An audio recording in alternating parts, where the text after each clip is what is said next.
যে জায়গায় বর্তমানে এসে দাঁড়িয়েছে, ওজত হিসাবে বিগত সরকারের লুটপাটের কথা বলা হলেও 2 বছর কেটে গিয়েছে। অর্থ পুনরুদ্ধারের পরিবর্তে দেখা যাচ্ছে দেশ থেকে আরো টাকা পাচার হয়ে গিয়েছে। এখানেও বৈষম্য দেখা দিয়েছে। সরকারি দল, বিরোধী দল উভয়েই আওয়ামী লীগ সরকারের পতনের বড় ধরনের অংশীদার।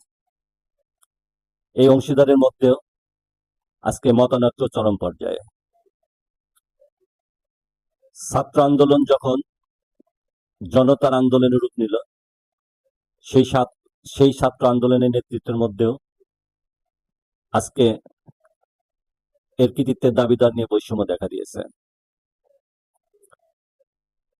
দেশে বৈষম্য বিরোধী আন্দোলন করা হলো দেশে বিভাজন মুক্ত বাংলাদেশ গড়া, একটি ঐক্যমতের সরকার প্রতিষ্ঠিত করার জন্য।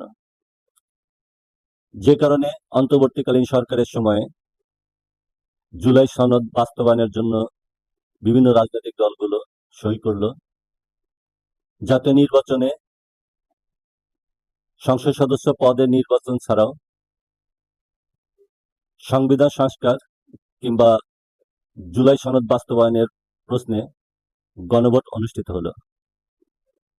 আজ সেই সংবিধান সংস্কার কিংবা গণভোটের প্রশ্নেও দ্বিধা বিভক্ত সেই সকল রাজনৈতিক দলগুলো যারা বৈষম্য বিরোধী আন্দোলনে শরিক ছিল।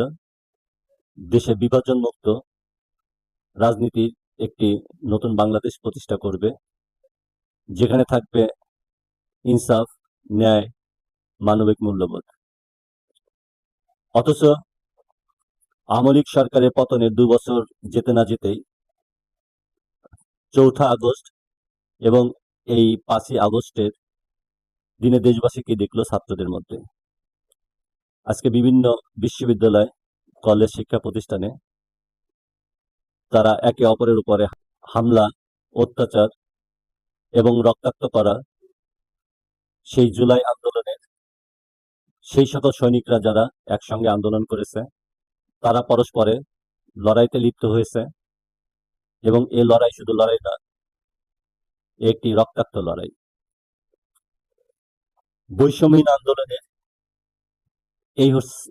বৈষম্যহীন আন্দোলনের এই হচ্ছে বর্তমান চিত্র, যারা দেশকে বৈষম্যহীন দেশ করবে, যেখানে দেশের সকল নাগরিকের অধিকার সমান থাকবে।